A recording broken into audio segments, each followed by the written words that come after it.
Hi everyone, welcome back to your favourite channel Adda 24/7 NEET. मैं हूं शिप्रा तिवारी, बहुत बहुत स्वागत है। आज की कहानी जो मुझे सुनानी है आप सुनेंगे अपनी और सिर्फ अपनी शिप्रा मैम की ज़बानी बेटा। और बायोलॉजिकल क्लासिफिकेशन का धुआंधार पहला लेक्चर होने के बाद आज हम आ गए हैं बायोलॉजिकल क्लासिफिकेशन के लेक्चर नंबर 2 में। और ये लेक्चर नंबर 2 और कुछ नहीं है, ये है भाई साहब मोनेरा के बारे में। जैसा कि मैंने आपको ये सिखाया था कि आपका जो 5 किंगडम क्लासिफिकेशन है जो कि R.H. विटेकर ने दिया है, जी हाँ, उसमें जो पहला किंगडम है वो है मोनेरा। मोनेरा के अंदर सोल मेंबर एक ही आता है बेटा जी, और वो है बैक्टीरिया। तो इस सेंटेंस को आप नहीं भूलेंगे। आ रही है बात समझ में कि मोनेरा के अंदर एक सोल मेंबर आता है और उस सोल मेंबर का नाम है भाई bacteria.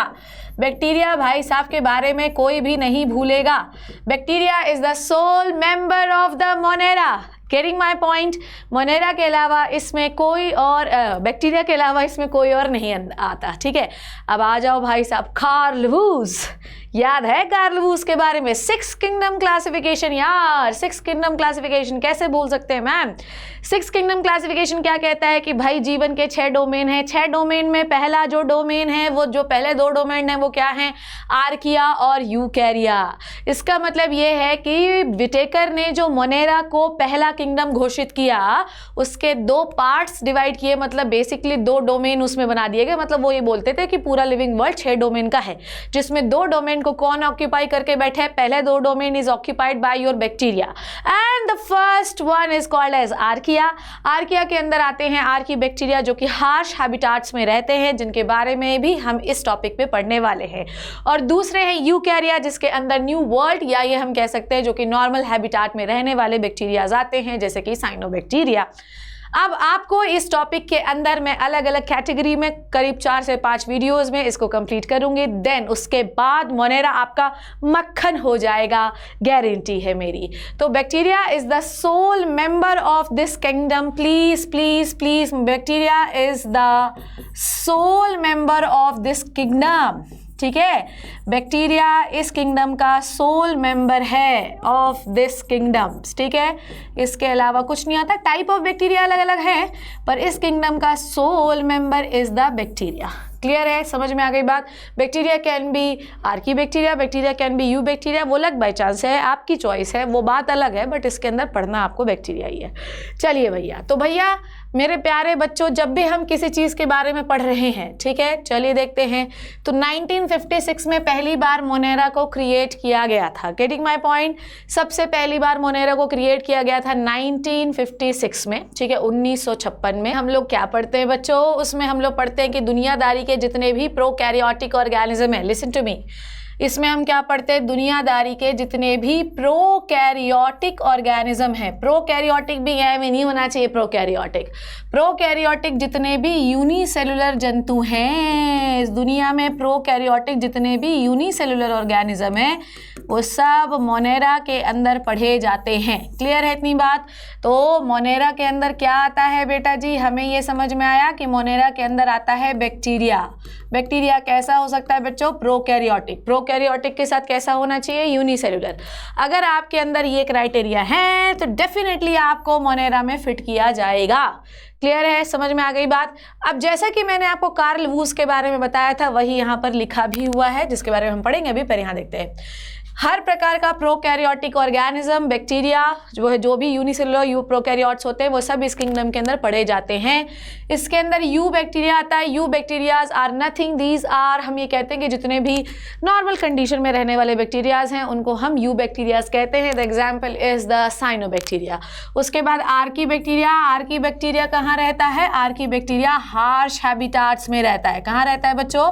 Archie bacteria harsh habitat में रहता है। उसके बाद आपको यहाँ पर माइकोप्लाज्मा भी पढ़ना है, which is the smallest organism. ठीक है, जोकर्स कहते हैं इनको हम, माइक्रोबायोलॉजी का जोकर कहते हैं। स्मॉलेस्ट ऑर्गेनिज्म कहा जाता है ये जीवित, वायरस को मत कंसिडर कर लेना। एक्टिनोमाइसिटीज को भी, रिकेट्से और एक्टिनोमाइसिटीज भी है बैक्टीरिया के अंदर, पर आपके सिलेबस में नहीं है तो हम इसको छोड़ देंगे। क्लियर है? बट अगर आपके ऑप्शंस में कहीं एग्जामिनेशन में आ जाता है तो वहाँ पे हाई तौबा मत करने लगना। बस ये याद रखना कि मैम ने ये नाम लिया है actinomycetes and rickettsia are nothing, these are the type of bacteria. Clear है? तो eubacteria, archaebacteria, mycoplasma and cyanobacteria, ये आपको इस किंगडम के अंदर मैम के द्वारा पढ़ने के लिए मिलेगा। समझ आ गई इतनी बात? क्या क्या समझा हम लोगों ने? हमने ये समझा कि भाई साहब ऐसा है कि इसके अंदर सोल मेंबर बैक्टीरिया है। ठीक है, बैक्टीरिया क्या होते हैं? यूनिसेलुलर प्रोकैरियोट्स होते हैं। इसके अंदर आपको क्या क्या पढ़ना है इस किंगडम में जो आपके एनसीईआरटी सिलेबस में है? वो है you bacteria, Archie bacteria, cyanobacteria and the mycoplasma. समझ में आ गई बात? दूसरी बात, नेकेड आई से तो बिल्कुल भी ये आपको दिखाई नहीं देंगे, दे आर माइक्रोस्कोपिक। और ये याद रखिएगा क्योंकि ये माइक्रो ऑर्गेनिज्म है तो ऑब्वियसली ये बहुत ही स्पेशल रोल प्ले करते हैं आपकी माइक्रोबायोलॉजी में, क्योंकि microbes are very good for our health, our environment. They are bad, but many of them are very good for health, for the environment, so that they are very good friend of the microbiology. आपको naked eyes से दिखाई नहीं देगा कि आप सोच रहे हैं कि आँख फाड़ फाड़ के आप देख लेंगे, तो ऐसा कुछ भी नहीं होगा। आपको ये सिर्फ और सिर्फ कहाँ दिखाई देंगे बच्चों? आपको सिर्फ और सिर्फ ये कहाँ दिखाई देंगे? आपको माइक्रोस्कोप के नीचे दिखाई पड़ते हैं। समझ में आ गई बात? तो ये आपको समझ में आया कि आपको क्या क्या इसमें पढ़ना है। दूसरा, आपको ये समझ में आया कि भाई साहब इसके अंदर कौन कौन आता है, किस प्रकार का कैरेक्टरिस्टिक्स इस किंगडम के मेंबर रखते हैं। 1977 में कार्ल वूज जो थे, इन्होंने इसको एक डिफरेंट किंगडम जो है, George Fox reported 2 distinct group, ये आपको मैंने पढ़ाया कि भाई जीवन के 6 डोमेन होते हैं। भैया टेकर ने तो मोनेरा किंगडम दे दिया था, पर इसको हमने 2 डोमेन में बांटा इस किंगडम को। पहला डोमेन क्या है? आर्की बैक्टीरिया, डोमेन का नाम है आर्किया।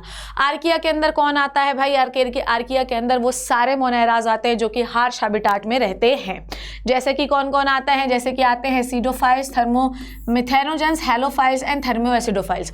मिथेनोजेंस कौन होते हैं? मिथेनोजेंस वो होते हैं जो कि मीथेन प्रोड्यूस करते हैं और गाय के स्टमक में पाए जाते हैं, रूमिनेंट्स के स्टमक में पाए जाते हैं, which degrade the cellulose and produces the methane. Second होते हैं हेलोफाइल्स जो कि सॉल्टी एरियाज में, मार्शी एरियाज में बहुत ज़्यादा रहते हैं। और लास्ट होते हैं थर्मोएसिडोफाइल्स। थर्मोएसिडोफाइल्स जो होते हैं ये हाई थर्मो का मतलब हाई टेम्परेचर को टॉलरेट करने वाले होते हैं। तो ये हाई एनारोबिक मीथेन कंडीशन को टॉलरेट करने वाले होते हैं, ये सैलिनिटी को टॉलरेट करने वाले होते हैं, और ये एसिडिक और हाई टेम्परेचर को टॉलरेट करने वाले माइक्रो ऑर्गेनिजम्स होते हैं। तो जो भी हार्श कंडीशन में रहने वाले बैक्टीरियाज हैं उनको हम आर्की बैक्टीरिया या आर्किया कहते हैं। ये बात आपको याद रखनी है। क्लियर हो गई इतनी बात? नेक्स्ट आता है यू बैक्टीरिया। यू बैक्टीरिया जो होते हैं इसके अंदर नॉर्मल कंडीशन में रहने वाले बैक्टीरिया आते हैं, जैसे कि मैंने आपको बताया cyanobacteria, mycoplasma, actinomycetes, rickettsia and स्पाइरोकीट्स। इसके बारे में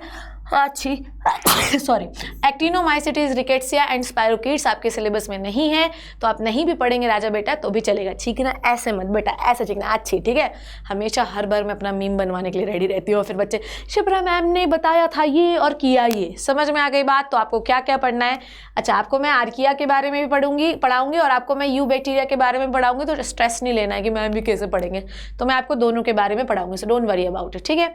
बैक्टीरिया जो है सबसे पहले ल्यूवेन हॉक ने डिस्कवर किया था, क्योंकि बैक्टीरिया है ये, इसीलिए हम इसकी स्टडी को जिस भी ब्रांच ऑफ बायोलॉजी में पढ़ा जाता है इसको हम बैक्टीरियोलॉजी कहते हैं। अभी तक हमने क्या क्या सीखा? बैक्टीरिया यूनिसेलुलर प्रोकैरियोटिक है, मोनेरा का सोल मेंबर बैक्टीरिया है। Bacteria can be of 2 type on the basis of habitat, it can be archaea and it can be eukarya. Carl Woese ने अपने इन दोनों टाइप के बैक्टीरिया को 2 डोमेन का स्थान दिया था, ठीक है? जबकि ये हैं मोनेरा के मेंबर ही, तो जितने भी दुनियादारी के बैक्टीरिया है वो सब मोनेरा में ही पढ़े जाएंगे।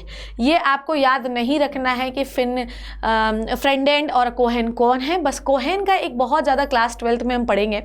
कोहेन जो है, स्टैनले एंड कोहेन ने फर्स्ट रिकॉम्बिनेंट डीएनए टेक्नोलॉजी पे काम किया है, पर वो आपको अभी नहीं पढ़ना है, क्लास 12th में बायोटेक्नोलॉजी प्रिंसिपल एंड प्रोसेसेस में पढ़ेंगे अपन, ठीक है? उसके बाद ये भी साइंटिस्ट आपको क्रिश्चियन ग्राम जो है, ग्राम स्टडी करते पर ये दूसरे साइंटिस्ट है, इनके बारे में भी आपको नहीं पढ़ना है। ओके, क्लासिफिकेशन जो है, जो सबसे पहले बैक्टीरिया का क्लासिफिकेशन दिया वो बर्गीज ने दिया है, बर्गीज मैनुअल डिटर्मिनेटिव ऑफ बैक्टीरियोलॉजी। ये आपको डेटा में कुछ भी याद नहीं करना है, आपको मैंने एक प्रॉपर डेटा दिया है कि जब कभी भी आप मेरे मेरी स्लाइड्स को पढ़े तो वो आपको इनकम्प्लीट ना लगे कि बैक्टीरिया कहाँ से आया, किसने पहली बार देखा। बट नीट में ये सवाल ऑफ द बायोलॉजी, ये किसने डिस्कवर किया, who is the father of bacteriology, ये आता नहीं है। तो भैया ऐसा है कि मैं बहुत ही ट्रुथ रहती हूँ अपनी चीज़ों को, जो आना है वो भी बता देती हूँ, जो नहीं आना है वो भी बता देती हूँ। स्लाइड में लिखा हुआ है, इसका मतलब ये है कि जब कभी भी आप नोट्स पढ़ें अपने, जब टेलीग्राम में आप ये नोट्स लें और आप पढ़ें तो आपको इनकम्प्लीट ना लगे। जबकि ये याद रखना है कि इसमें साइंटिस्ट भी नहीं पूछा जाएगा और ये भी नहीं पूछा जाएगा कि who is the father of that. बस ये मैंने आपको लिखा कि किसको क्या कहते हैं, पर आपको जो पढ़ना है वो ध्यान से समझिए। बैक्टीरिया कहाँ होता है, मुझे याद है और हर बार मैं बच्चों को यही कहानी सुनाती हूँ and I feel so happy. एक बार मेरी माइक्रोबायोलॉजी की क्लास लग रही थी, ध्यान से सुनना। एक बार मेरी माइक्रोबायोलॉजी की क्लास लग रही थी और मेरे सीनियर आए, ठीक है। उन्होंने बोला, सब लोग खड़े, ऑब्वियसली सीनियर के उसमें सम्मान में सब तो खड़े हो ही जाते हैं, तो हम लोग सब लोग खड़े हो गए, ठीक है। उसके बाद हुआ ये कि उन्होंने बोला कि आप मुझे बताइए कि कहाँ है बैक्टीरिया, ठीक है। तो हम लोग कुछ नहीं बोले, हम तो बोले लैब में पाया जाता है। तो उन्होंने मुझे हम सबको एक स्लैंग दिया कि भाई आपको पता है कि ये जो जैसे भगवान हर जगह होता है वैसे ही बैक्टीरिया भी हर जगह होता है। एंड वी वर लाइक, क्या पागल हो गए हैं क्या ये? पर ये बात कहीं ना कहीं बेटा सही भी है। देखो, आई एम नॉट कंपेयरिंग भगवान with the bacteria, but let compare both of them, ठीक है। अब इसको जस्ट फॉर फन लेना, मैं किसी की धार्मिक आस्थाओं को आघात नहीं पहुंचा रही हूँ, बस मैं उनकी आपको एक बात बता रही हूँ। आपको बैक्टीरिया कहीं दिखता है क्या? नहीं दिखता है, ठीक है। पर ये हर जगह प्रेजेंट है। कहाँ प्रेजेंट है मैम? हर जगह बेटा, हर जगह। तुम्हारे इंटेस्टाइन में प्रेजेंट है, तुम्हारी जीभ में प्रेजेंट है, तुम्हारे स्किन में प्रेजेंट है, तुम्हारे दही में प्रेजेंट है, तुम्हारे चावल में प्रेजेंट है, इडली डोसे में प्रेजेंट है, हाई टेम्परेचर में प्रेजेंट है, सॉइल के अंदर प्रेजेंट है, ठीक है, गुफा के नीचे प्रेजेंट है, दीवारों पर प्रेजेंट है, बोर्ड में प्रेजेंट है, मार्कर में प्रेजेंट है, दांत में प्रेजेंट है, एवरीवेयर। तो जब भी कोई चीज़ हर जगह प्रेजेंट होती है तो इसे हम कहते हैं प्यारे बच्चों कॉस्मोपॉलिटन। क्या कहते हैं? इसे हम कहते हैं कॉस्मोपॉलिटन, या इसी के लिए एक शब्द का भी इस्तेमाल किया जाता है जिसे हम कहते हैं यूबीक्यूटस। क्लियर है? तो ये बात आपको याद रखना है कि बैक्टीरिया जो होते हैं वो हर जगह पाए जाते हैं। बैक्टीरिया कॉस्मोपॉलिटन होते हैं, बैक्टीरिया यूबीक्यूटस इन नेचर होते हैं। और ये जो होते हैं, देखो ऐसा है कि जब भी हम ये बोल रहे हैं कि आपको इसमें दो ग्रुप्स ऑफ बैक्टीरिया पढ़ना है, Archie bacteria and the you bacteria, तो ये आप मत समझिएगा कि आर्की बैक्टीरिया बहुत ओल्ड वर्ल्ड है बेटा, उसके लिए फेवरेबल कंडीशन वो है, बाकी सबके लिए नॉर्मल कंडीशन फेवरेबल है, पर आर्की बैक्टीरिया के लिए फेवरेबल कंडीशन यही है कि हाई टेम्परेचर, हाई एसिडिटी और हाई सैलिनिटी पे वो ग्रो करेंगे। इसका मतलब ये नहीं कि ओल्ड ज़माने में पाए जाते हैं, वो आज भी आपके पास बैक्टीरिया हैं। समझ में आ गई बात? ये हर जगह सर्वाइव कर सकते हैं, जैसे कि ये आपके एनसीईआरटी की लाइन है, bottom of the ocean, are mouth, acidic and alkaline environment, hot spring, glacier, surface of plant, surface of animals, intestine tracts of animal, everywhere. मतलब जहां आप सोच, आपकी एनसीईआरटी की लाइन भी लिखती है handful of soil, handful of soil. अगर आप मिट्टी तो भर भर के, मतलब ये मानो कि मिट्टी तो रिसोर्स ही है बैक्टीरिया का, मतलब अगर आप एक मुट्ठी रेत उठा रहे हैं तो उसमें आप मिलियंस ऑफ बैक्टीरिया हो जाते हैं। सॉइल को तो ग्रेट सोर्स माइक्रो ऑर्गेनिजम्स का माना ही जाता है यार, एयर और सॉइल, इनका तो कहना ही क्या, ठीक है। Approximately 4,000 species of bacteria have been described from all over the world, of which about the 850 species found in India। 4,000 species आप ढूंढ सकते हैं जिसमें 850 इंडिया में पाई जाती हैं। दूसरी बात यह है कि replication power is the tremendous, you know. Replication की तो कहा मैं रख दिए, तो पता चला कि जब आए तो 5 करोड़ बने बैठे। तो रेप्लिकेशन पावर ट्रिमेंडस है। और आपको जब क्लास 12th बायोलॉजी जब आप पढ़ेंगे तो उसमें ऑर्गेनिज्म एंड पॉपुलेशन एक चैप्टर है। ऑर्गेनिज्म एंड पॉपुलेशन इस चैप्टर में ये सिखाया जाता है कि आप बैक्टीरियाज को कभी भी पॉपुलेशन में कंसिडर नहीं करते। ये चेन की वजह से थोड़ा खड़खड़ आवाज़ आ रही होगी, आई एम सॉरी। तो मैंने आपको क्या बताया कि भाई आप ऑर्गेनिज्म एंड पॉपुलेशन क्लास 12 में जब वो चैप्टर पढ़ेंगे तो आपको पता है कि वो हम लोग नॉर्मल पॉपुलेशन में इनको काउंट ही नहीं करते। और क्या क्यों काउंट करोगे? हम गए थे एक बैक्टीरिया को छोड़ के, जब खाना खा के आए तो 10 लाख बैठे थे, तो ऐसे तो भैया हमारी तो कॉपियाँ भर जाएंगी गिनती करते करते। इसलिए यूनिसेलुलर ऑर्गेनिजम्स को हम कभी भी, जो एसेक्सुअल मेल रिप्रोडक्शन करते हैं, उनको हम कभी भी पॉपुलेशन में काउंट नहीं करते, बिकॉज इतना आप काउंट ही नहीं कर सकते, ठीक है। आई होप यहाँ तक की बात आपको क्लियर हो गई होगी। Look at this beautiful bacteria जो हिल रहा है तक दिन तारा। ठीक है बच्चों, चलो आ जाओ नेक्स्ट अपन मैं आपको बताती हूँ। देखो अब हमको क्या क्या पढ़ना है इस चैप्टर में, शुरू करते हैं थोड़ा सा। अभी तो आप इंट्रोडक्टरी पार्ट चल रहा था, आ जाओ, ठीक है। अब इस बैक्टीरिया, इस मोनेरा के अंदर मैंने आपको क्या क्या पढ़ाना है। मोनेरा के अंदर मैम जी हम लोग ये समझ गए हैं कि दुनियादारी के जितने भी बैक्टीरिया हैं वो सब मोनेरा के अंदर ही पाए जाते हैं। तो बेटा इसके अंदर हमने क्या क्या पढ़ना है, इसके अंदर हमने पढ़ना है हैबिटाट। और आई होप कि आप हैबिटाट को, मुझे ज़्यादा कुछ बोलने की ज़रूरत नहीं, आप सीख गए हैं कि हैबिटाट क्या है। भैया कॉस्मोपॉलिटन है, एवरीवेयर, जहाँ आप सोच नहीं सकते वहाँ भी पाए, जहाँ ना जाए भगवान वहाँ जाए बैक्टीरिया, ये वाला हाल है। उसके बाद मैं आपको इसका पढ़ाऊंगी स्ट्रक्चर, ठीक है। स्ट्रक्चर में मैं बेटा जी आपको दो चीज़ें पढ़ाऊंगी, ठीक है, ध्यान से समझना। स्ट्रक्चर में मैंने आपको पढ़ाना है इसका शेप, ध्यान से समझिए।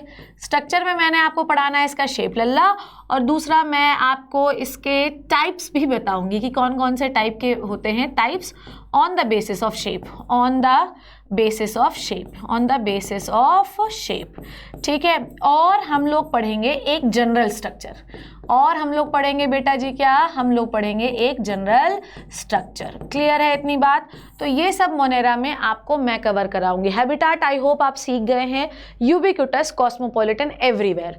दूसरी बात स्ट्रक्चर, देखो भैया ऐसा है, जब हम सेल बायोलॉजी पढ़ेंगे तो हम लोगों को यूकैरियोटिक, प्रोकैरियोटिक, और इवन मैं ये जानती भी हूँ कि बहुत सारे स्ट्रक्चर्स जो होते हैं वो आप जानते भी हैं बैक्टीरिया के, क्योंकि आप क्लास 9-10 से ये चीज़ तो पढ़ रहे हैं, what is the difference between prokaryote and eukaryote. You already learn it a lot, पर इसमें मैं आपको एक कॉमन स्ट्रक्चर बैक्टीरिया का बता दूंगी और हर एक स्ट्रक्चर के बारे में डिटेल से बात करेंगे। समझ में आ गई बात? उसके बाद जो हम बात करेंगे स्ट्रक्चर के बाद, हम बात करेंगे न्यूट्रिशन का, न्यूट्रिशन का, ठीक है। एनसीईआरटी एक लाइन लिखती है मोनेरा के बारे में, जिसके बारे में मैं लिखना भी चाहूंगी। मोनेरा जो होता है सिंपल इन स्ट्रक्चर, बेटा ध्यान से समझना, Monera is simple in structure, ये याद रखना, Monera is simple in structure but complex in metabolism. ये सेंटेंस जो है ये आपकी एनसीईआरटी लिखती है कि मोनेरा का जो स्ट्रक्चर है वो है तो बड़ा सिंपल, ध्यान से समझना, मोनेरा का जो स्ट्रक्चर है वो है तो बड़ा सिंपल, बहुत ही सिंपल, पर मोनेरा का metabolism is tremendously very very extensive. मतलब तुम ये सोचो कि मोड ऑफ न्यूट्रिशन, इसका मोड ऑफ न्यूट्रिशन इतना हाई है, मोड ऑफ न्यूट्रिशन इतना डाइवर्स है, मतलब ये कह दूं कि mode of nutrition is most diverse. समझ में आई बात? मोड ऑफ न्यूट्रिशन जो है वो इन सबसे ज़्यादा डाइवर्स किसका है तुमको पता है? मोनेरा का। अगर पूरे एनिमल किंगडम में तुमसे पूछा जाए कि सबसे ज़्यादा डाइवर्स न्यूट्रिशन किसका है तो वो मोनेरा का ही है। मोनेरा से ज़्यादा डाइवर्स न्यूट्रिशन किसी का है ही नहीं। सबसे ज़्यादा टाइप ऑफ न्यूट्रिशन यही शो करते हैं। कुछ कुछ तो ऐसे टाइप ऑफ न्यूट्रिशन है जो एनिमल किंगडम में किसी के पास नहीं है। और उसके बाद हम शो करेंगे इसका रिप्रोडक्शन। तो बेटा जी अगर तुम्हें ये लगता है कि ये सिर्फ एसेक्सुअल रिप्रोडक्शन करते हैं तो जी नहीं, ये सेक्सुअल रिप्रोडक्शन भी करते हैं, पर वो sexual reproduction it is not the true reproduction, उसको हम ट्रू रिप्रोडक्शन कंसिडर नहीं करते, ट्रू सेक्सुअल रिप्रोडक्शन। इनका true sexual reproduction is the asexual, मतलब true reproduction is the asexual reproduction. हाँ, पर इन ये क्योंकि किसी भी तरीके से ऐसा कुछ ये तिकड़म भिड़ा लेते हैं जिसकी वजह से ये अपना जेनेटिक मटेरियल एक्सचेंज करने के लिए राजी हो जाते हैं, then what is sexual reproduction यार? Sexual reproduction is nothing, it is the change of the genetic material. तो ये किसी ना किसी तरीके से अपना कुछ ऐसा तिकड़म भिड़ा लेते हैं कि जेनेटिक मटेरियल एक्सचेंज कर लेते हैं, और जेनेटिक मटेरियल एक्सचेंज करके ये रूपांतरित हो जाते हैं, ट्रांसफॉर्म हो जाते हैं किसी और बैक्टीरिया की तरह। पर इनके में ऐसा नहीं होता कि गैमीट बना लो, स्पर्म बना लो, ओवा बना लो, फ्यूज करा दो, ऐसा कुछ नहीं होता। इसलिए मोस्ट कॉमन मेथड इनका एसेक्सुअल ही होता है। आई होप मेरे बच्चों को इतनी बात तो क्लियर हो गई होगी। चलिए अब एक एक करके शुरू करते हैं। हालांकि we have so many habitat हम सीख गए हैं। अब अपन बात करते हैं किसकी? साइज की बेटा, ठीक है। अब स्ट्रक्चर में आ गए हैं हम लोग। पहले हम बात करते हैं कौन कौन से स्ट्रक्चर है, कौन कौन से शेप है, फिर एक जनरलाइज स्ट्रक्चर बना के बताऊंगी, ठीक है। देखो साइज ऑफ बैक्टीरिया जो है वो बहुत ही छोटा है, ठीक है, बहुत ही छोटा है। इसका डायमीटर कितना है? ठीक है, इसका डायमीटर कितना है? इसका डायमीटर है करीब, ऐसा मानते हैं, ठीक है। अब देखो आपकी एनसीईआरटी अलग अलग तरीके से डायमीटर लेते हैं, हम ये मानते हैं ये इसका डायमीटर कितना हो गया बच्चों? 0.1 से लेकर 1.5, ठीक है। इसका डायमीटर कितना हो गया? 0.1 से लेकर 1.5 माइक्रोमीटर, ठीक है। और इसकी लेंथ कितनी हो गई, इसकी लेंथ हो गई 2 to 10 माइक्रोमीटर। ये ऐसा हो गया, पर ये ऐसा भी हो सकता है, ठीक है, ये इसकी डायमीटर हो गई और ये इसकी लेंथ हो गई, क्लियर। तो ऐसा भी शेप हो सकता है, ठीक। जबकि यही माइकोप्लाज्मा की बात करें तो सिर्फ 0.2 माइक्रोमीटर, मतलब इतना ही छोटा होता है, ठीक है। सम फोटोसिंथेटिक बैक्टीरिया जो होते हैं वो 3 mm से भी लॉन्ग हो सकते हैं। तो साइज तो मतलब ये मान लो कि बहुत वेरी करता है, तो साइज से सवाल शायद ही तक आपको आए, साइज से सवाल नहीं आएगा। तो साइज जो होता है इनका ग्रेटली वेरी करता है, इसलिए कोई समस्या की बात नहीं है, ठीक है। उसके बाद हम लोग आते हैं शेप पर बच्चों। शेप को तो मैं बना के दिखाना चाहूँगी ताकि थोड़ा सा आपको कॉन्फिडेंस भी आए और अच्छा भी लगे। चलो हम लोग बैक्टीरिया के शेप के बारे में बात करते हैं। हैबिटाट तो हमने बात कर ली है कि वो कहाँ कहाँ पाया जाता है। Habitat we have done. First point is what we have done. हम लोगों ने सबसे पहले हैबिटाट डन कर लिया है कि वो पाया कहाँ जाता है, डन। अब हम दूसरे कैरेक्टर पे आ गए हैं which is the structure. Structure done कर लिया है। स्ट्रक्चर में डन हमने कहा किया, अभी तो मैम शुरू किया है। स्ट्रक्चर में हमने साइज डन किया है। साइज आपको याद नहीं करना है, ये बात याद रखिएगा, साइज आपको याद नहीं करना है। उसके बाद मैं आपको शेप के बारे में बता रही हूँ, कौन कौन से शेप इसके पाए जाते हैं। Bacteria is greatly very in the shape, बेटा बहुत अलग अलग प्रकार के इसके शेप पाए जाते हैं। चलो शुरू करते हैं। शेप ऑफ द बैक्टीरिया, आ जाओ। शेप ऑफ द बैक्टीरिया शुरू करें। कौन कौन से टाइप का शेप बैक्टीरिया का पाया जाता है, शुरू करते हैं, आ जाओ। सबसे पहला जो शेप जो मुझे बड़ा ही प्यारा शेप लगता है, जो कि है number 1 is the cocci. Cocci the सेलरमैन। कोकाई क्या होता है, राउंड स्ट्रक्चर का होता है बेटा, राउंड ऐसा, ठीक है, राउंड। समझ में आई बात। कोकाई में एक बहुत अच्छी चीज़ जो मैम आपको बताना चाहती है वो ये है बेटा कि इसमें लल्ला मेरे आंखों के तारे कोई फ्लैजिला नहीं होता। समझ में आई बात।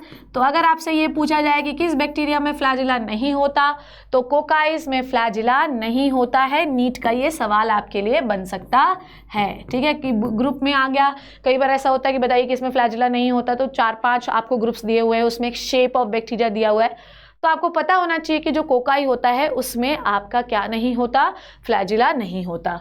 उसके बाद नेक्स्ट शेप जो हम बात कर रहे हैं वो है बेसिलाई। नेक्स्ट जो शेप हम बात कर रहे हैं बच्चों वो है बेसिलाई।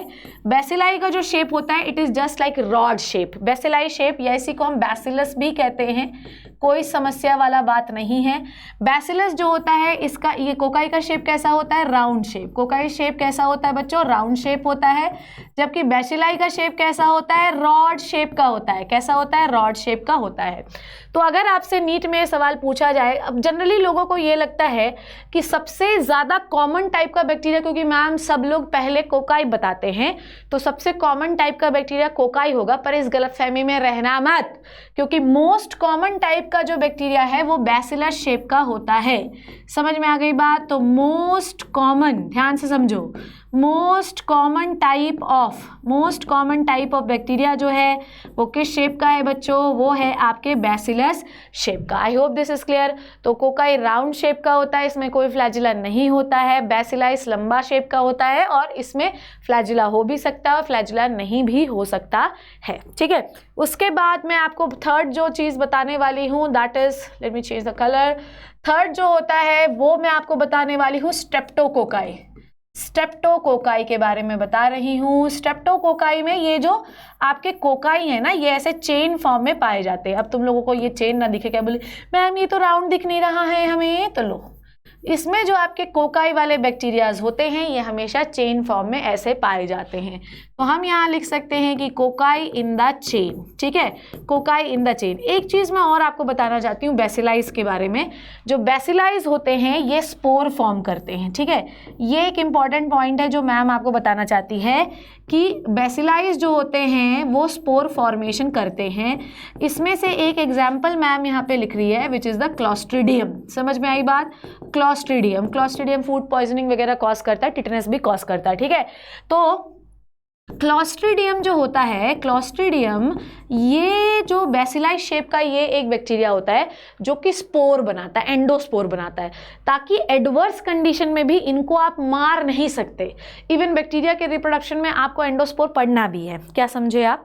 कि इसमें जो आपके बैसिलाई शेप के होते हैं, this are the most common type of bacteria. इसमें एक एग्जाम्पल है क्लॉस्ट्रिडियम।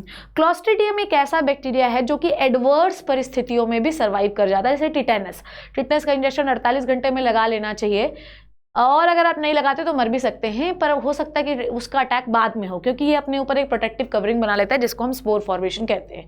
तो क्लॉस्ट्रिडियम नाम का बैसिलस शेप का बैक्टीरिया स्पोर बनाता है, अपने ऊपर प्रोटेक्टिव कवरिंग बनाता है ताकि वो एडवर्स एनवायरनमेंट में सर्वाइव कर सके। क्लियर हो गई इतनी बात? I hope this is clear to you guys. Streptococci, इसका एग्जाम्पल जो है, एग्जाम्पल मैम लिख रही है वो की है स्ट्रेप्टोकोकस। स्ट्रेप्टोकोकाई का एग्जाम्पल है स्ट्रेप्टोकोकस। ये स्ट्रेप्टोकोकस आपको कॉज करता है बच्चों निमोनिया, और ये हम लोग पढ़ेंगे तो टेंशन नहीं लेना है, ठीक है। स्ट्रेप्टोकोकस क्या कॉज करता है? निमोनिया कॉज करता है, खतरनाक होता है। तो अगर आपको ये लगता है कि बैक्टीरिया हमेशा फायदेमंद है तो भी आप गलतफहमी में ही हैं, ठीक है। उसके बाद नेक्स्ट शेप का जो बैक्टीरिया मैम लेने वाली है वो है बेटा जी क्या? स्टेफाइलोकोकस। क्या है? देखो देखो देखो, नेक्स्ट टाइप का शेप जो मैम लेने वाली है वो है बेटा स्टेफाइलोकोकस। क्या लेने वाली है मैम? स्टेफाइलोकोकस। स्टेफाइलोकोकस हमेशा कैसे होते हैं? बंच में, ठीक है। स्टेफाइलोकोकस हमेशा कैसे होते हैं? बंच में। तो अगर आप राउंड शेप को बंच में रखेंगे, देखो कोकाई इन बंच, ठीक है, कोकाई इन बंच। तो अगर आप राउंड शेप को बंच में रखेंगे तो this is called as staphylococcus.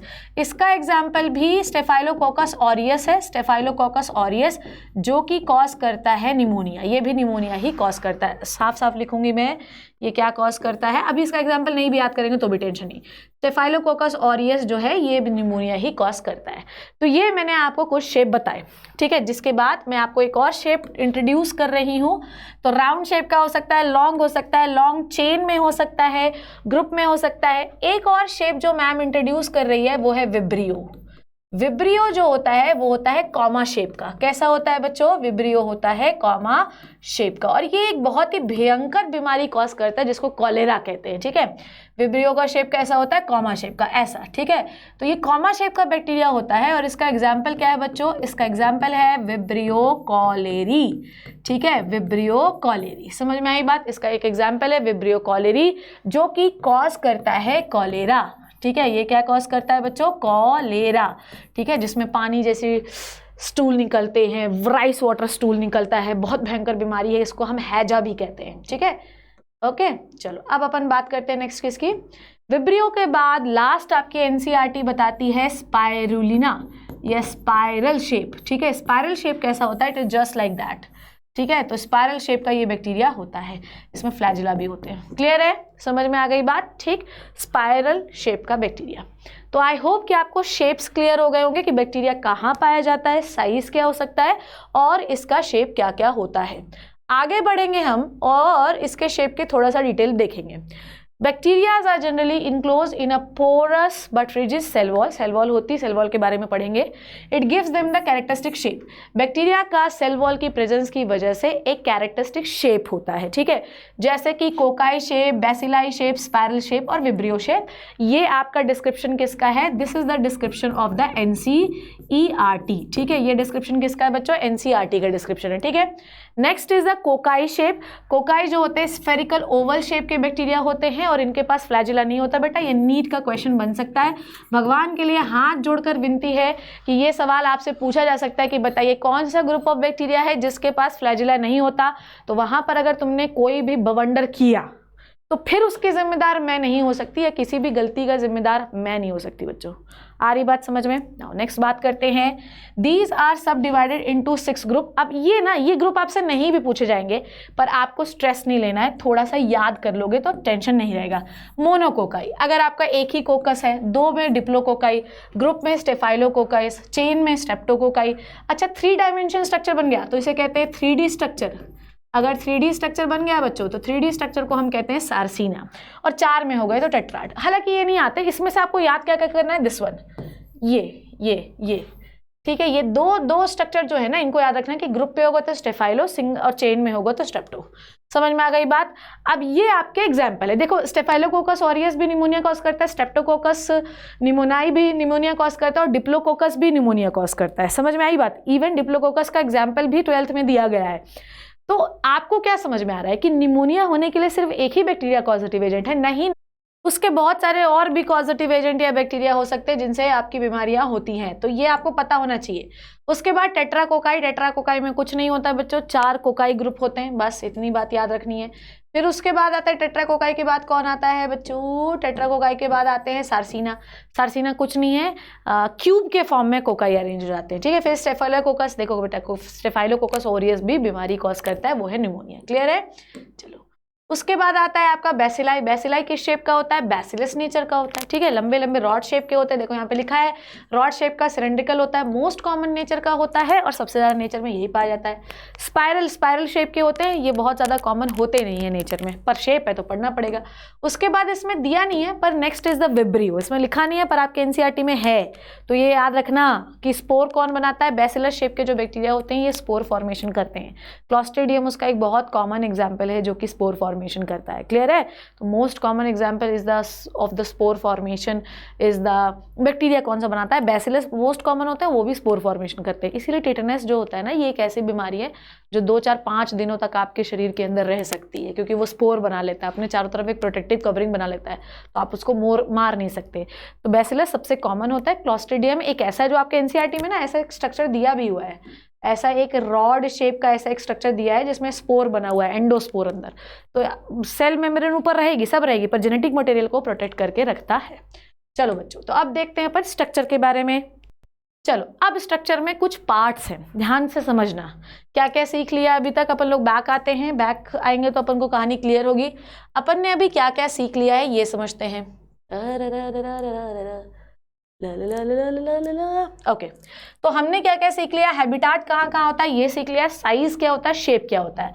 अब हम बात करते हैं इसकी बॉडी की, बॉडी होती कैसी है, ठीक है। एक बैक्टीरिया की अगर हम बात कर रहे हैं तो उसकी बॉडी कैसी होती है। अब देखो भैया, ऐसा है कि तुम लोग ये चीज जो है प्रोकैरियोटिक सेल का डायग्राम सबको आई होप आता होगा, इसमें कोई समस्या तो होगी नहीं। प्रोकैरियोटिक का डायग्राम आपको आना चाहिए, और अगर नहीं भी आता तो मैम तो है ही, फिर मैम तो बताएंगी। आ जाओ, तो मैम आपको एक प्रोकैरियोटिक जो है सेल का डायग्राम बना के बता रही है। बॉडी अपन यहाँ लिख लें तो सही रहेगा ताकि डायग्राम बनाने में आसानी रहे, ठीक है। तो मैम आपको बता रही है भाई क्या, एक प्रोकैरियोटिक सेल मतलब एक बैक्टीरिया की बॉडी का डायग्राम। हमारा शेप हो गया, शेप वेरी कर सकता है तो शेप एग्जाम में नहीं आएगा, ठीक है। तो शेप हो गया, स्ट्रक्चर हो गया, कौन कौन से शेप्स होते हैं ये हो गया, कोकाई, स्ट्रेप्टोकोकाई, स्टेफाइलोकोकाई और आपका बैसिलाई, स्पाइरल और विब्रियो, ठीक है। चलो, अब अपन बात करते हैं नेक्स्ट। बॉडी में सबसे आउटर लेयर जो होती है बच्चों, ध्यान से समझना है, बॉडी में जो सबसे आउटर लेयर होती है इसे हम कहते हैं ग्लाइकोकैलिक्स, ठीक है। सबसे आउटर लेयर जो होती है इसे हम कहते हैं ग्लाइकोकैलिक्स। ग्लाइकोकैलिक्स जो होती है ये चिपकने और प्रोटेक्शन देने का काम करती है, ठीक है। अभी मैं सिर्फ आपको जनरलाइज बता रही हूँ, फिर मैं स्ट्रक्चर को बाकायदा डिटेल से बात करूंगी। तो सबसे पहले अपन बात करते हैं ग्लाइकोकैलिक्स। ग्लाइकोकैलिक्स क्या होता है? It is the outermost layer. उसके बाद बेटा जी बैक्टीरिया है, तो बैक्टीरिया में सेल वॉल होगा क्या? जी हाँ, सेल वॉल होगी, इसमें कोई समस्या नहीं है, ठीक है। फिर क्या मैम इसमें सेल मेम्ब्रेन होगी? कैसी बातें कर रहे हो भैया, सेल है और सेल मेम्ब्रेन नहीं होगी, ये तो पॉसिबिलिटी ही नहीं है, ठीक है। तो सेल वॉल है, सेल वॉल में सेल वॉल के बाद सेल मेम्ब्रेन नहीं हो, ये तो पॉसिबिलिटी ही नहीं है। अब ये क्या मैं बना रही हूँ, इसमें घबराने की जो है तो टेंशन नहीं लेना है, ठीक है। तो आपको अभी इसमें टेंशन नहीं लेना है, ये मैम क्या बना रही है। चलो, तो ये जो अंदर वाला स्ट्रक्चर है ये क्या हो गया बच्चों? This is the cell membrane, cell membrane, ठीक है।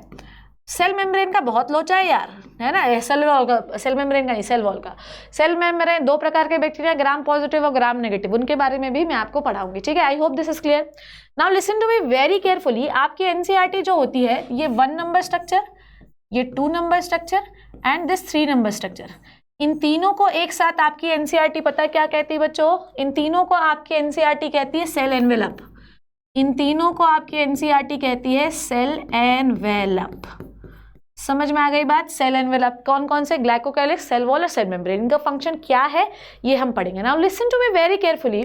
अगर आपको इस बैक्टीरिया का सेल मेम्ब्रेन दिखाई दे रहा है, अगर आपको दिखाई दे रहा है, ध्यान समझना, अगर आपको इस बैक्टीरिया का सेल मेम्ब्रेन दिखाई दे रहा है तो आपको क्या क्या दिखाई दे रहा है?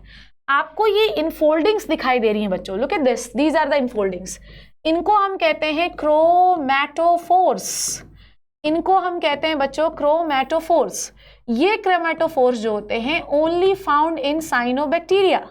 ये क्रोमैटोफोर्स कहाँ पाए जाते हैं? ये क्रोमैटोफोर्स पाए जाते हैं ओनली साइनोबैक्टीरिया में। समझ में आई बात? ये याद रखना कि क्रोमैटोफोर्स कहाँ पाए जाते हैं, ये क्या काम करते हैं? They carry the pigment. ये क्या कैरी करते हैं? पिगमेंट कैरी करते हैं। ये क्या कैरी करते हैं बच्चों? पिगमेंट। ये क्या कैरी करेंगे? पिगमेंट कैरी करते हैं और ओनली साइनोबैक्टीरिया में पाए जाते हैं। नाउ आपको यहाँ पर कुछ और भी फोल्ड्स दिखाई दे रहे होंगे जो कि इतने ज़्यादा कॉन्वुलेटेड नहीं है। जैसे ये भी क्रोमैटोफोर है, ये भी क्रोमैटोफोर। इनको हम कहते हैं बेटा जी मीसोजोम्स। क्या कहते हैं? मीसोजोम। और मीसोजोम जो होते हैं, देखो बैक्टीरिया के अंदर ना माइटोकॉन्ड्रिया तो है नहीं जो रेस्पिरेशन कराएगा। कराएगा क्या? कुछ नहीं। इनके अंदर कोई माइटोकॉन्ड्रिया तो है नहीं कि जो रेस्पिरेशन कराएगा। तो इनमें होता है मीसोजोम। मीसोजोम क्या करता है? It carry the respiratory pigment बेटा। इसके अंदर क्या होता है? It carry respiratory pigment. ठीक है, तो इसके अंदर रेस्पिरेटरी पिगमेंट पाया जाता है। किसके अंदर? मीसोजोम के अंदर। तो आपको क्या समझ में आ रहा है कि इनकी प्लाज्मा मेम्ब्रेन में इनफोल्डिंग्स हो सकती है। Cyanobacteria is a kind of bacteria which causes the photosynthesis, which perform the photosynthesis. And how they perform the photosynthesis? Because they having some special pigment for the photosynthesis found into the chromatophores. So any type of bacteria which are not able to do the photosynthesis do not have chromatophores. ठीक है, अगर respiration है तो definitely आपके पास mesosome होगा ही होगा। Clear है? उसके बाद हम बात करते हैं नेक्स्ट। लिक्विड तो पाया ही जाएगा, लिक्विड को कौन रख सकता है? क्योंकि ये सब मैं आपको डिटेल से पढ़ाऊंगी। ठीक है, तो इसमें आपको घबराने की जरूरत नहीं है। इसे हम कहते हैं साइटोप्लाज्म। क्लियर है? अब देखो ध्यान से, इसके सरफेस पे ध्यान समझना, जो आपका पूरा स्ट्रक्चर है इसके सरफेस पे। साइटोप्लाज्म मैं मिटा भी देती हूँ यार, साइटोप्लाज्म तो तुम्हें पता ही होगा यार, दुनिया में जब से जो वो पता है आपको साइटोप्लाज्म क्या होता है ना। Listen to me very carefully कि इनके पास कुछ कुछ स्ट्रक्चर होते हैं जो कि मैं यहाँ पे ड्रॉ करने वाली हूँ। देखो इनके पास ऐसे पतले पतले स्ट्रक्चर होते हैं, लुक एट दिस। ठीक है, ये देखो, ये देखो। और ऐसे ट्यूब जैसे स्ट्रक्चर होते हैं, लुक एट दिस। ठीक है, और ऐसे लंबे लंबे नहीं बनाते। कौन से कलर का बनाऊं? इससे बनाती हूँ। ठीक है, तो इनके पास ऐसे लंबे लंबे भी स्ट्रक्चर होते हैं, लुक एट दिस। ठीक है, इनका नाम देखो क्या क्या है, समझ लो बात को। इधर ये जो आपको दिखाई दे रहे हैं, दीज आर द फिम्ब्रे। ये जो मोटू मोटू ट्यूबुलर आपको दिखाई दे रहे हैं, these are the pili. And ये जो लंबा सा आपको दिखाई दे रहा है, this is the flagella. Clear है? समझ में आ गई बात? Now listen to me very carefully. Fimbriae, pili और फ्लैजिला, इन तीनों को हम एक साथ क्या कहते हैं? इन तीनों को हम एक साथ कहते हैं बेटा लल्ला नन्हे मुन्ने प्यारे बच्चे, ध्यान से देखो। इन तीनों को एक साथ हम कहते हैं सरफेस स्ट्रक्चर। आई होप नहीं दिख रहा है क्या यार? रुक जाओ, इसको अच्छे से लिखते हैं। ठीक है, यहाँ पे उधर साइड बोर्ड पे लिख दे रही हूँ मैं, वहाँ पे बोर्ड पे लिख दे रही हूँ, ध्यान से देखो। किसको किसको बेटा जी? पिलाइज। ठीक है, ध्यान से देख लीजिए, इधर आ जाइए। क्या मैंने काला पेन चुन लिया है? Pilis plus fimbriae, pilis plus fimbriae, pilis plus fimbriae plus flagella. Flagella, इन तीनों को एक साथ मिलाकर हम कहते हैं surface structure. Surface structure, surface structure. Clear? तो ये हो गया। ठीक है, क्या क्या काम करते हैं पढ़ेंगे बाद में। ठीक है, नाउ लिसन टू मी। यहाँ पर इनका पूरा जेनेटिक मटेरियल इस तरीके से पड़ा रहता है और इसे हम कहते हैं न्यूक्लियोइड। क्या कहते हैं? Nucleoid. I hope this is clear. यहाँ पर इनके बॉडी के अंदर क्या पड़े रहते हैं बच्चों? राइबोसोम बेटा, राइबोसोम। तो बिना राइबोसोम के काम नहीं बनेगा, तो इनके पास क्या पड़े रहते हैं? राइबोसोम। ठीक है, फिर बताते हैं इनके बॉडी में कुछ ऐसे इनसॉल्युबल स्ट्रक्चर पड़े रहते हैं। लुक एट दिस, इनके बॉडी में कुछ ऐसे इनसॉल्युबल स्ट्रक्चर पड़े रहते हैं और इन इनसॉल्युबल स्ट्रक्चर को हम कहते हैं इंक्लूजन बॉडी। क्या कहते हैं बच्चों? इन्हें हम कहते हैं इंक्लूजन बॉडी। तो अगर मैं आपसे पूछूं कि आपने क्या क्या पढ़ना है तो नंबरिंग कर ले, हो जाए नंबरिंग थोड़ा सा बच्चों। चलो, तो सबसे पहले हम पढ़ेंगे भाई सेल वॉल। सेल वॉल के पहले हम पढ़ेंगे ग्लाइकोकैलिक्स। ठीक है, पहले हम ग्लाइकोकैलिक्स पढ़ेंगे, सेल वॉल पहले नहीं पढ़ेंगे। ठीक है, तो सबसे पहले will talk about the glycocalyx number 1, फिर will talk about the cell wall, फिर talk about the cell membrane. ठीक है, उसके बाद सेल मेम्ब्रेन पढ़ने के बाद will talk about fimbriae, pili, flagella, एक साथ पढ़ लेंगे इनको। फिर अपन पढ़ लेंगे भाई किसके बारे में, मीसोजोम, 7th मीसोजोम। फिर will talk about the chromatophores, ठीक है। Will talk about the 9th structure, it is a ribosome, and 10th structure is the inclusion bodies. तो बेटा ये एक जनरलाइज स्ट्रक्चर है बैक्टीरिया का, ध्यान से देख लीजिए। इतने स्ट्रक्चर के बारे में मैं आपको मोनेरा में ही कंप्लीट करा दूंगी, ताकि भविष्य में कभी भी आपको कोई समस्या नहीं हो, क्योंकि आप मेरे से पढ़ रहे हैं, मेरी संतानें हैं, तो आपको कभी भी किसी भी प्रकार का डाउट, इत्तू सा भी डाउट जब आप पढ़ें उसको, तो नहीं होना चाहिए। चलो बेटा अब थोड़ा सा डिटेल देख लेते हैं। वैसे तो मैंने आपको, मेरा टारगेट ये था कि जनरलाइज स्ट्रक्चर में आपको पूरा बता दूं, पूरा बता दूं, ताकि आपको चीज़ें अच्छे से समझ में आ जाए। चलो आगे देख लेते हैं अपन कहानी, आ जाओ ध्यान से देखो। ओके ये क्यों नहीं हो रहा है, चलो। तो ये साइज हो गया, शेप हो गया, लेंथ हो गया, स्ट्रक्चर हो गया। Now listen to me very carefully. देखो आज मैं एक्सटर्नल स्ट्रक्चर में अगर आप मैं बात करूँ, सेल वॉल के बाहर क्या दिख रहा है आपको, हमारे पास सबसे पहले ग्लाइकोकैलिक्स था। ग्लाइकोकैलिक्स के बाद क्या था हमारे पास, सेल मेम्ब्रेन थी। सेल मेम्ब्रेन के बाद glycocalyx, cell wall, cell membrane, ये था। तो पहला जो स्ट्रक्चर है वो है ग्लाइकोकैलिक्स। हालांकि मैं ये चाहती हूँ कि मैं आपको ये नेक्स्ट लेक्चर में ही पूरा कवर करूँ, पर भी मैं आपको बता देती हूँ। Glycocalyx can be of 2 types, ठीक है। ग्लाइकोकैलिक्स 2 प्रकार का हो सकता है। कुछ बैक्टीरिया में, ठीक है, कुछ बैक्टीरिया में ग्लाइकोकैलिक्स जो होता है वो स्लाइमी टाइप का होता है, ऐसे चिपचिपा लसलसा होता है। ये नीट का एक बहुत ही पॉपुलर सवाल बनता है कि जो ग्लाइकोकैलिक्स होती है वो स्लाइमी अगर है चारों तरफ। देखो ध्यान से समझो, ग्लाइकोकैलिक्स का बहुत बड़ा रोल है। Glycocalyx can be of 2 type, it can be loose, it can be tough. अगर ये लूज है ना तो लिसलिसी चिपचिपी दिखाई देती है, जिसे हम कहते हैं स्लाइम लेयर, जिसे हम क्या कहते हैं बच्चों, स्लाइम लेयर। तो ये क्या करती है, अटैचमेंट में मदद करती है। समझ में आई बात, इसके बारे में नेक्स्ट क्लास में हम डिटेल में पढ़ेंगे। दूसरी होती है कैप्सूल, जो कि इसमें नहीं लिखी है पर मैं आपको बता देती हूँ। देखो यहाँ पे लिखा भी है कि ये आपके नीट में important, it helps in the attachment, NEET में मदद करेगी। दूसरी होती है कैप्सूल। कैप्सूल जो आउटर लेयर होती है, जिस ग्लाइकोकैलिक्स का एक टाइप है कैप्सूल, जो कि टफ होता है, और जिसमें भी ये पाया जाता है ना बच्चों, ये इन्फेक्शन कॉज करता है। समझ में आई बात। तो glycocalyx is the outermost layer of the bacteria. It can be of 2 type, it can be loose, it can be hard.